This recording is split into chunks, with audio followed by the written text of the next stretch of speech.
ยันน้องเปลี่ยนใจคืนฟ้าสังฝนกินฟ้าหิวอันนี้ละสูงออกสูงเข้าหันปิดไปปิดมาแบบนี้เป็นฟ้าอุ่มคนเบิ่งคือคนอุ้มน้องให้แนมเห็นฟ้าอุ้มคนคือจังมีคนมาอุ้มแฟนอาย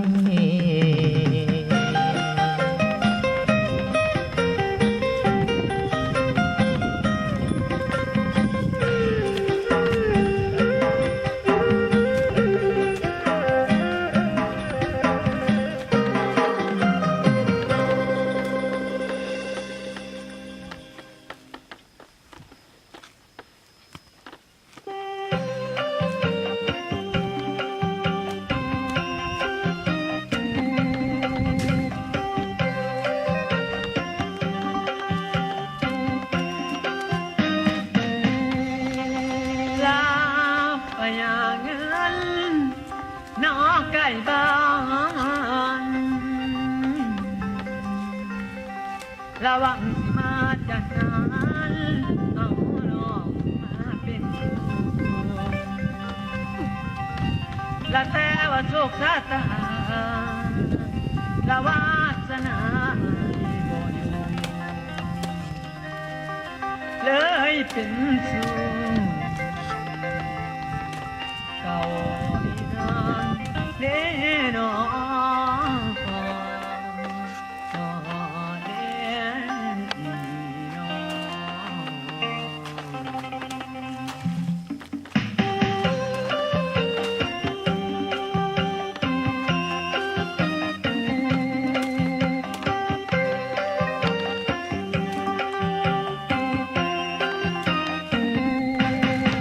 หาเงินมา2-3 ปีหวังแต่งคนดีให้สมใจมุ่งหวังแต่แล้วก็ต้องพังแต่แล้วก็ต้องพังเมื่อน้องห่างของยิ่งอะไรหาเงินได้มาเป็นก้อนหวังแต่งงอนมานอนแนบกายว่าหวังเลยสิ้นสลายว่าหวังเลยสิ้นสลายเมื่อเขาจากไปที่ไม่เคยสมความหวังลมย้อนไอ้ลมถ้าลมผู้หญิงบ้าใจบ่ซื้อลงเมามัวหวังสิจริงดังเว้าไม่เอาอ้ายแน่นอนน้องอ่อนให้อ้ายเช็ดสงสารเอาแต่ความหวานหลอกลวงให้ใส่เสื้อหรือน้ำเบื่อให้เป็นคนต่อยต่ำจึงได้ลำเล่นเต้นหวงสู้ไม่เคยหวงคู่เยยให้อ้ายปวดหัวใจเลี้ยวให้หางยำใดที่อยากตายมันแล้วพอแล้วให้พอเต็มใจพอหลีกให้ไกลผู้หญิงที่ล้อลวงคนหาจุดที่เห็นหวังก็กลับมาลวงให้เจ็บหัวใจหาเงินใดหวังสิสมหัวใจของอ้ายตั้งท้อหาเงินพอหวังสิมาแต่งน้องของคู่อยู่ร่วมกันเลยบ่ได้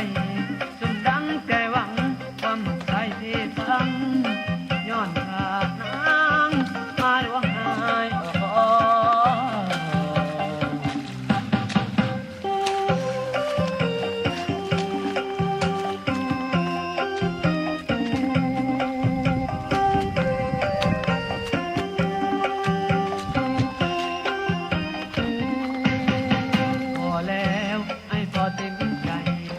หลีกให้ไกลผู้หญิงที่ล้อลวงคนหาผู้ที่เห็นหวังก็กลับมาลวงให้เจ็บหัวใจหาเงินใดหวังสิสมหัวใจของอ้ายตั้งท้อหาเงินพอหวังสิพาแต่งน้องของคู่อยู่ร่วมกันเลยบ่ได้จนดังใจหวังความหมักใจที่ฟังย้อนขาดน้ำมาหลวง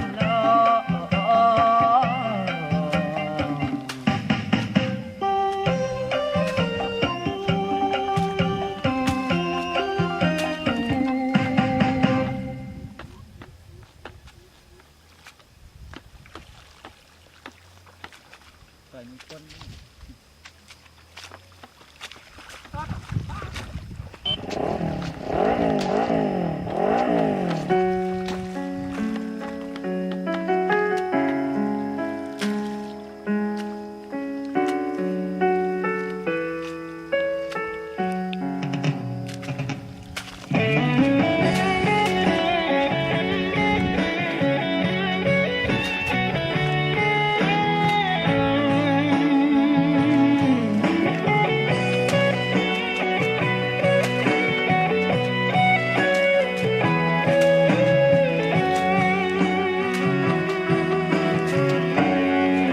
แม่น้องบ่มักอายบ่อนใด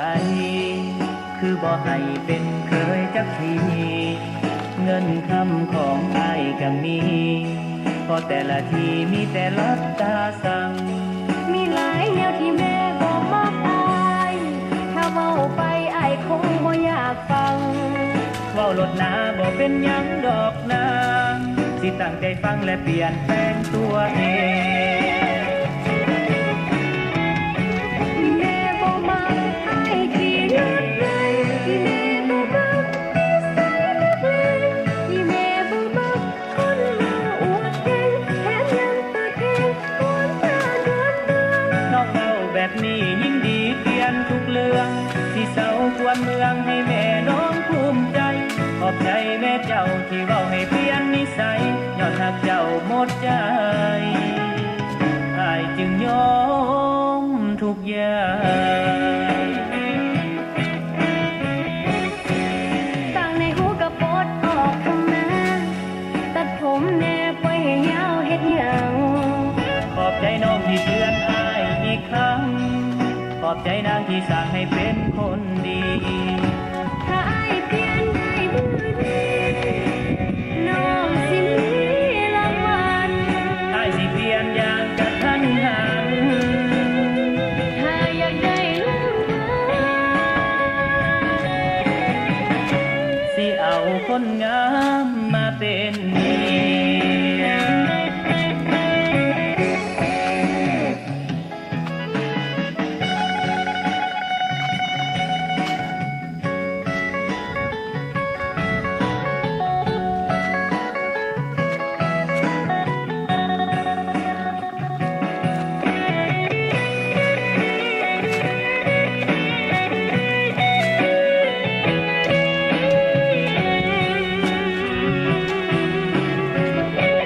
แม่บ่มักอายขี้เลือดไหลที่แม่บ่มักนิสัยนักเลง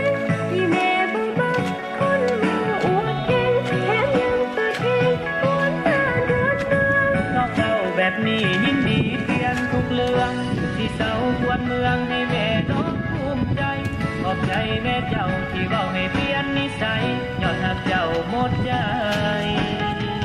อายจึงยอมทุกอย่าง ตั้งในหูกระโปดออกทำนา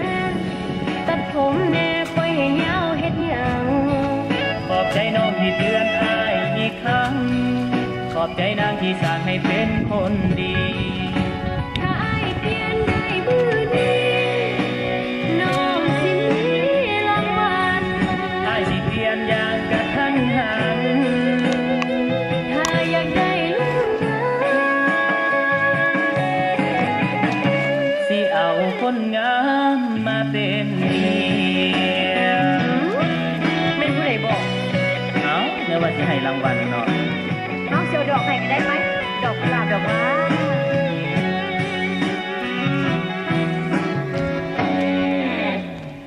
ที่แม่บ่มักอายขี้เลือดไหลที่แม่บ่มักนิสัยนักเลงที่แม่บ่มักคนมาอวดเก่งแถมยังเปิดเพลงกวนตาเดือน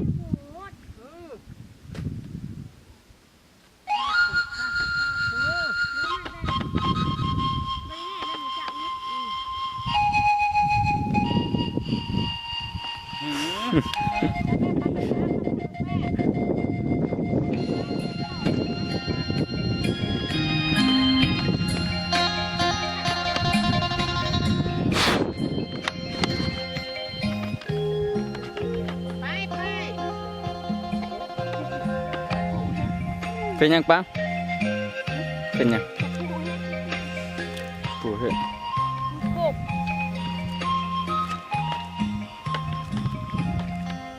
ก็ลง YouTube บ่เฮ้ย